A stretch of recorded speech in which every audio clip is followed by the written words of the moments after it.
Okay, I started along with sticking with me writing from the bottom up and not looking back or thinking back or even glancing back at the previous line when I go to write the next line. I've also started adding the SoundCloud technique with it. So what I've been doing is having all my SoundCloud words right beside me like this, okay? And when I write my SoundCloud words, I'm actually visualizing as well the subject or the question.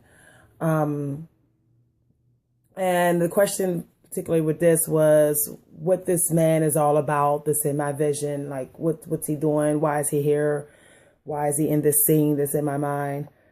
And so I came up with these SoundCloud words. I tried to stick in mind with the different sounds that go together, the vowel sounds that are pronounced in similar places in the mouth,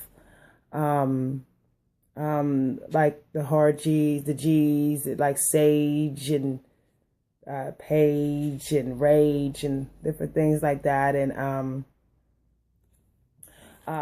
different words like that. So with my sound words close by, my question, what I've been doing now is writing my question at the top of my page.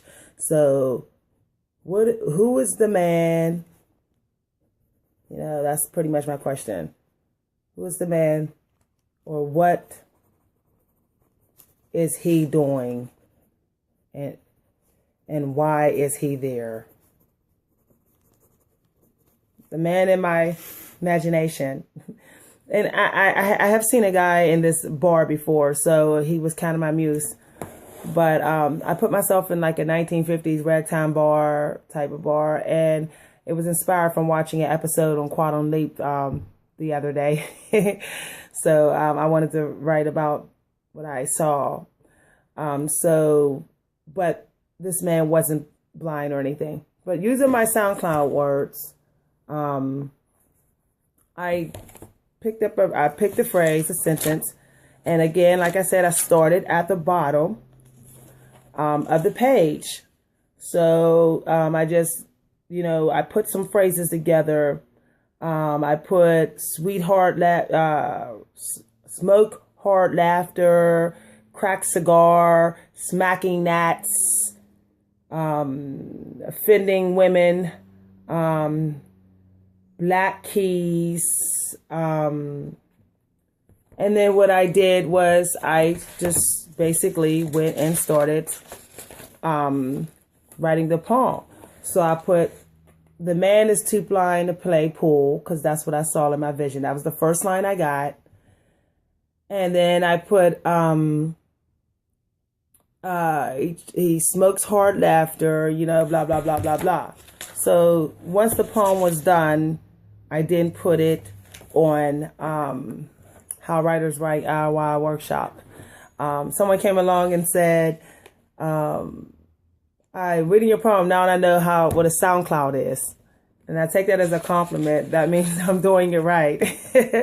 I was pretty sure I'm doing it right now. And I actually went to the lesson on it and copied and pasted the specific instructions on talking about the different pronunciations of the different letters and where they are in the mouth. And I copied that section of the transcript on that lesson, and I put that in my phone. So I refer to it every time I go to do a SoundCloud. So I know how to pick my words and everything. And so I use the SoundCloud technique sometimes, and still writing from the bottom of the page up, never looking back on the first line I wrote or the line before. And I do that all the way up, then decide what direction I want the poem to read.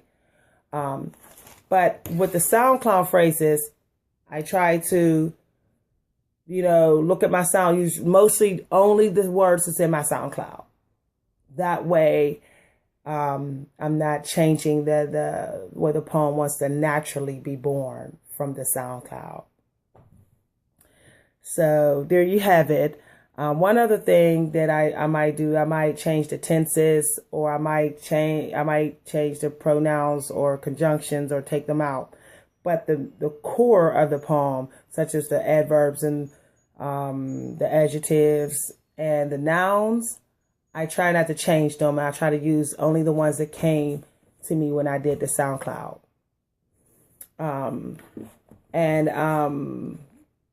What I never do is I don't blame myself if the poem doesn't work out the way I exactly want, which it always does, though, because I always make sure I have a nice chunk, a nice chunk of SoundCloud words. It usually fills up. I think I have maybe at least 25 words to work with. So if it doesn't work out, I don't blame myself. I blame it on the question, that the question wasn't phrased or delivered right to my spirit for me to write effectively on it in a poem, to answer it effectively in a poem. I'm just sharing a little bit how I go about writing my poems. Thanks for watching.